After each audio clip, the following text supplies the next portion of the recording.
Salut à tous, on se retrouve aujourd'hui pour parler du FC Barcelone en ce samedi 23 novembre et on commence tout d'abord avec le match du jour car ça y est, la trêve est enfin terminée. Le Barça joue ce soir un match de Liga, c'est un déplacement, c'est du côté du Celta Vigo, coup d'envoi 21h, on va parler bien évidemment de cette rencontre et on commence tout d'abord avec l'entraînement la veille, donc hier pour voir si tout s'est bien passé. Oui, tout s'est bien passé, on commence toujours avec le coach Hansi Flick, voilà quelques photos des joueurs, c'était hier un entraînement, voilà pour voir si ça peut être blessure dernière minute. Parce que de temps en temps ça arrive, non. Jules Koundé, Frenkie de Jong, donc là c'est bien sûr Pedri, Inigo Martinez ou même Rafinha, voilà tout le monde est prêt bien sûr pour la rencontre, à part les blessés de longue date, comme des joueurs comme Christensen qui ne sont pas là, et des joueurs aussi qu'on se doutait qu'ils n'allaient pas être là, comme Lamine Yamal qui n'est pas présent bien sûr. Et Flick tient en conférence de presse tout d'abord sur la disponibilité de Lamine Yamal contre le Celta, il a dit contre la Real Sociedad on n'a pas bien joué. Ça a été, ça n'a rien à voir avec l'absence de Lamine. C'est un joueur important pour nous, mais il faut s'adapter. Il y a d'autres joueurs. Lamine ne peut pas jouer demain. Donc, ce soir, en gros, il ne peut pas jouer. On verra quand il pourra revenir. Donc, en gros, il peut potentiellement peut-être faire son retour contre Brest, mardi en Ligue des Champions, s'il est apte. Mais pour le match de ce soir, forfait. Lamine Yamal, c'est officiel. Et qui remplacera Lamine dans le 11? Donc, il peut s'agir de Rafinha, de Victor, donc Dani, Fermin Lopez. Nous avons de nombreuses options, bien sûr, pour remplacer Lamine Yamal.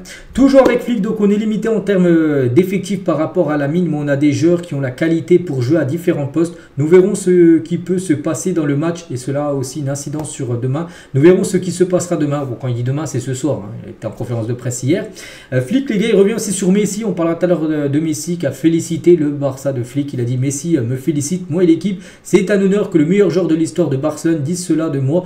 Et l'équipe suit comment elle joue. Et les jeunes aussi, cela signifie beaucoup pour nous. Voilà ce que peut dire Flick sur les mots de Léo Messi. Êtes-vous convaincu que Lewandowski n'était pas hors jeu lors du match contre la Real Sociedad? Souvenez-vous, on avait parlé, c'était avant la trêve où le but avait été annulé, une défaite 1-0 de Lewandowski.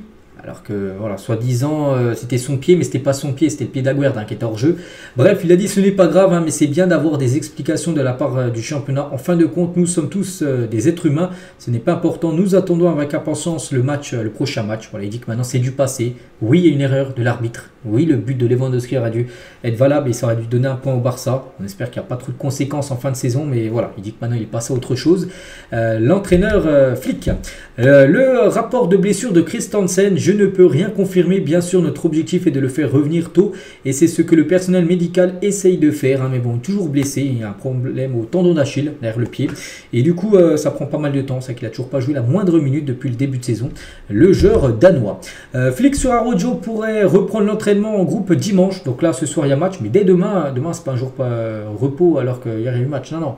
Ce soir, il y a le match à Celta Vigo. Et demain, entraînement, bien sûr. Et Araujo pourrait commencer l'entraînement avec l'entraînement collectif, lui qui était en entraînement individuel depuis pas mal de semaines. Concernant Gavi, il le dit, Flick, est-ce qu'il pourrait commencer ce soir? Oui, il pourrait commencer. N'oubliez pas que la dernière fois qu'il a été titulaire, c'était en octobre 2023, avant sa blessure au ligament croisé. Donc là, il avait joué quelques bouts de match, des dizaines de minutes par là, lors des dernières rencontres, mais pas encore titulaire. Donc ce soir, ça pourrait être la première titularisation de Gavi depuis un an du côté du club. Casado rejoint l'équipe nationale espagnole. J'étais content de le voir jouer pour l'équipe nationale. Il se débrouille bien. Il a joué beaucoup de matchs. Il joue de la même manière qu'il le fait pour le club. Il va bien, mais il doit continuer comme ça, bien sûr. Marc Casado. Pep se renouvelle avec City. Voulez-vous rester avec Barcelone pendant 10 ans? Il a dit j'aurai près de 70 ans. Je ne pense pas que cela me conviendrait. J'ai ma famille avec qui passer du temps. Je ne veux pas être entraîneur avant. Il ne veut pas être entraîneur après 70 ans. Il prendra sa retraite bien sûr, mais voilà, est-ce qu'il a pu répondre à cette question de ce journaliste? Voilà toutes les déclarations en conférence de presse d'Hansi Flick hier, et maintenant on passe aux compos probables, deux compos que j'ai trouvés sur deux journaux différents en Espagne, donc c'est quasiment les mêmes. Donc côté Barça, ce qui nous intéresse, donc Inaki Peña bien sûr devrait être le gardien, donc Chesney de nouveau sur le banc, donc Baldé à gauche, Inigo, Cubarsí, Koundé. Voilà, donc ça c'est la même compo là, les deux journaux annoncent le défenseur et le gardien, ça c'est quasiment sur ça, soit ça, avec Pedri et Casado en milieu défensif, Rafinha, Dani Olmo, Fermin Lopez du coup pour remplacer Lamine Yamal et Lewandowski, donc voilà ce 11, et dans l'autre 11 il y a seulement un changement, donc ce serait Pau Victor qui commencerait à gauche au lieu de Fermin Lopez, sinon les 10 autres joueurs seraient pareils, Quand on parlait aussi de Gavi tout à l'heure, où il pourrait commencer titulaire, d'après les journalistes espagnols, ceux qui font les compos probables, il devrait de nouveau commencer sur le banc. Après voilà, c'est un de ces flics, les gars, qui décident ce qu'il veut faire.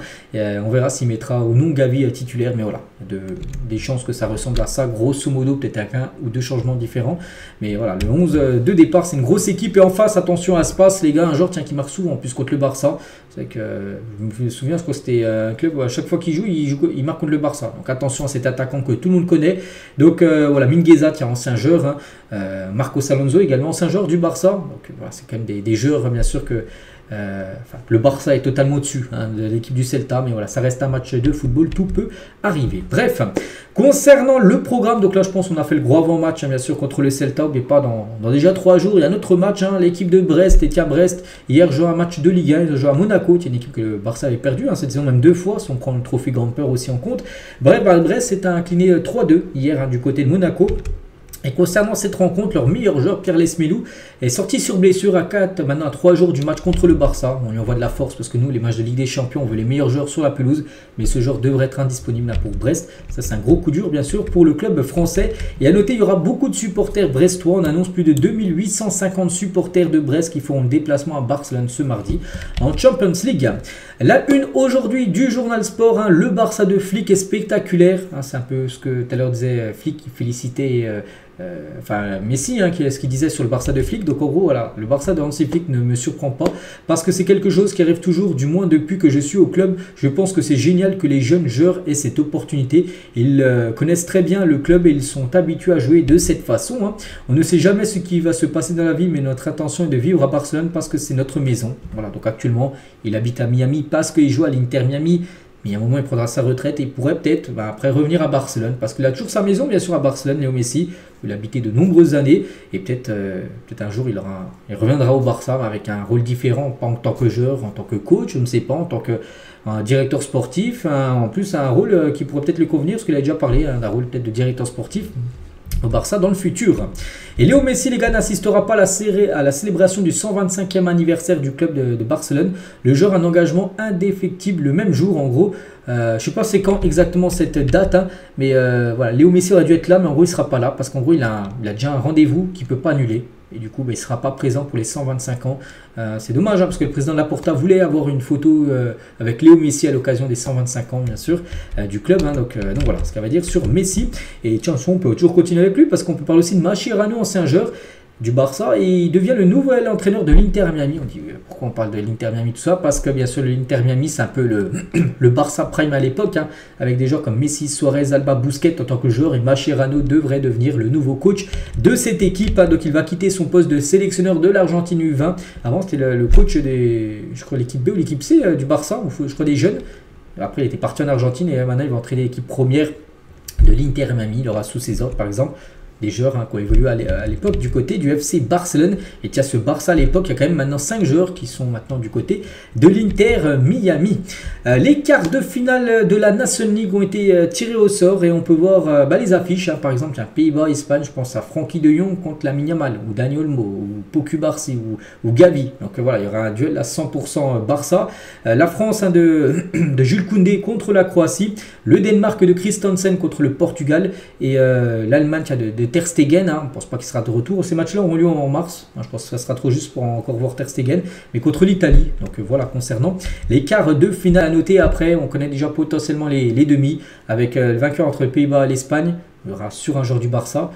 En demi, ça sera soit la Croatie et la France. Donc ça se peut un Espagne-France, comme ça avait été le cas de la demi-finale lors du dernier Euro. Deco a rencontré les agents de Pablo Torre pour parler de l'avenir du joueur à Barcelone. Un joueur qu'on a peu vu cette saison. Moi, il joue très peu, bien sûr. Il avait marqué un doublé, je crois. Je me souviens un coup, il était rentré en cours de jeu, Pablo Torre. Mais voilà, le Barça ne veut pas laisser partir Pablo Torre, mais le joueur va avoir plus de temps de jeu. Et on se dit, oui, le temps de jeu, c'est bien. Mais voilà, tu ne peux pas faire jouer tout le monde. Tu ne peux pas jouer à 13, hein, bien sûr, sur la pelouse. Donc tu fais des choix. Et bien sûr, il y a des contents, ceux qui jouent. Il y a des pas contents, ceux qui ne jouent pas.